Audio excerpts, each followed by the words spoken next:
to it rather random. Who's this Jeroboam guy? And why is this fellow, this prophet Ahijah, the Shilonite, talking about him tearing off 12 pieces of his cloak and giving it 10 of them to Jeroboam? It's as if there's no context here, so it's just a random story about Israel splitting. Jeroboam was an official representing the 12 northern tribes. The northern part was now what in Jesus' time was Galilee and Samaria. The king in Jerusalem was the son of Solomon, Rehoboam.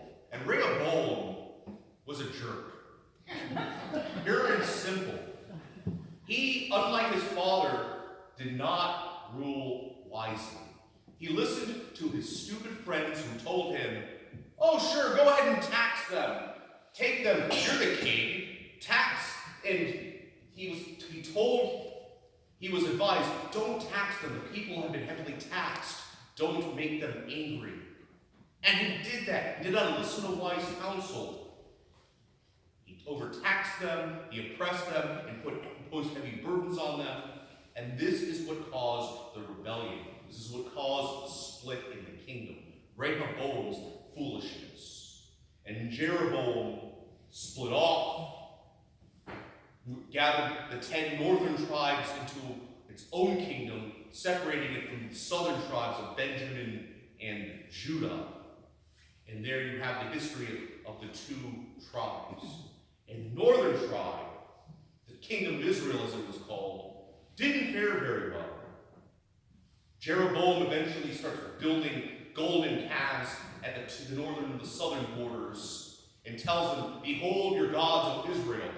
Sound familiar? So that's the context of the story. All because Jeroboam, the son of Solomon, followed in the foolishness of his father Solomon, who in the end of his days fell away from the Lord his God. He did not listen to wise counsel, and he did injustice and did not rule well. So a warning to all of us about the nature of wisdom. We can very well drive it away. And from the reading from yesterday, Solomon, in accepting and building temples to the pagan gods of his wives, ignored wisdom. And one of the lessons is the example of fathers pass on to their children. The example of us as Christians can pass on to others. Our good example can edify. But our bad example can bring about destruction. Our listening to wisdom will bring about life. We can follow the way of life.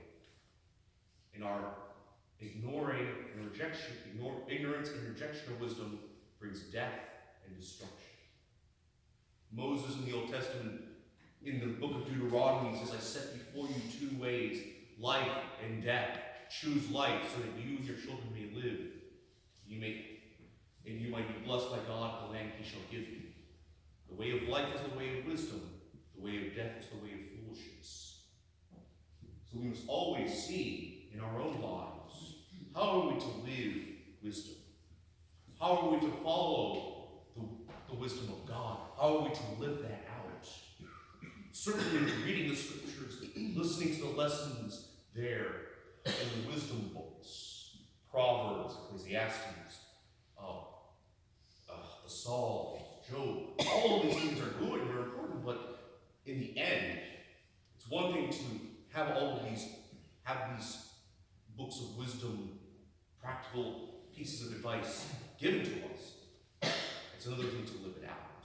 And we cannot live it out unless we receive and accept the wisdom of God, the person of Jesus Christ. Because of our sinfulness, oftentimes we can be like this deaf mute, unable to speak and unable to hear. It's almost allegorical in the sense of what happens to us when we do not follow Christ before we have accepted him. We cannot hear his word, and not being able to hear his word, we cannot proclaim it. We are in a rut. But Christ comes to us. He unstops our ears. He loosens our tongues.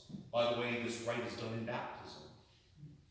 The ears and the mouth are touched on the infant as a sign that they must be open to receive the word, the wisdom of God, and that they must proclaim it with their mouths, with our mouths, because that would happen to us, and with our lives. So this divine wisdom can only come about when we follow Christ, when we allow his, not just his teaching, but his very divine presence to permeate everything we do.